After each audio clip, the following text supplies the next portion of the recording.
Who Jacob was wrestling with is a great question that people who read the story hear about Jacob's struggle question that.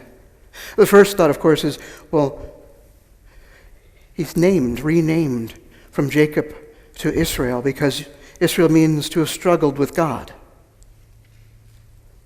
Was that God he was struggling with? You can say maybe not, because could really Jacob have been able to really wrestle God that whole night physically? I mean, God who created the heavens and the earth, who parted the waters for Moses and the Israelites to walk safely away from the Egyptians. God who knelt down and took clay and molded us. Could Jacob really have held on that long? Someone said maybe it was an angel, messenger of God. But if we read a few chapters before chapter 32 in Genesis, Jacob had his famous ladder scene. Jacob has seen angels. He knows what they look like. He would have known if that was an angel he was struggling with. Others say perhaps it's more metaphorical, that it's an inner struggle inside of Jacob. You see, he's going to face his brother Esau. He's going to bow down and beg forgiveness. This is a brother he hasn't seen in years. A brother who, well, they were quarreling together in the womb, Genesis tells us. And later, Jacob would trick their father into giving him the blessing to be the eldest son, the inheritor of all, stealing from Esau. Surely this has got to be playing on his mind, turning over and over inside of himself. A couple of weeks ago, I was talking to a rabbi friend of mine, and he suggested another possibility.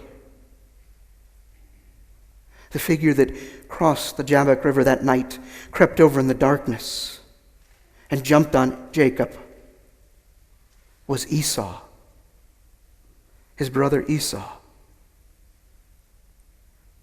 It makes sense. Esau would have heard about this massive group coming towards him. Surely somebody would have told him, we've seen them coming, and you know who's in there? Your brother Jacob. So in the middle of the night, in the darkness, curiosity, anger perhaps, creeps out to go see who this is. And twins, of course they wouldn't have been able to defeat one another. It would have been an even struggle the whole night. At the very end, Jacob looks into his eyes and he sees God. Because Jacob, after this moment, declares that this space here is Peniel, for I have seen God here. For I have seen God here. When he looked into Esau's eyes, he saw God. Jesus tells his disciples, there are times that you will be around, and you will look into the eyes, to the face of another person, and you will see me. And the disciples said, when? Whose face will we look into, and when will we see you, Jesus?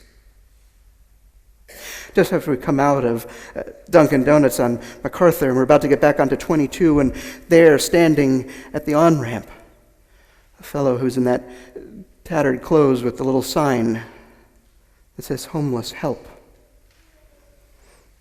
We roll the window down and hand out the cup of coffee. We'll see him eye to eye. We don't really have time because the day's busy, but our neighbor, the one who's at Lehigh Valley Hospital right now, we'll find ourselves pulling into the parking deck there, standing in line at the front desk to find out what room, and then waiting for the elevators. Boy, they take forever. And walk down the hall and walk into their room, just to spend a little time with them. And when they look up from that bed, you will see Jesus.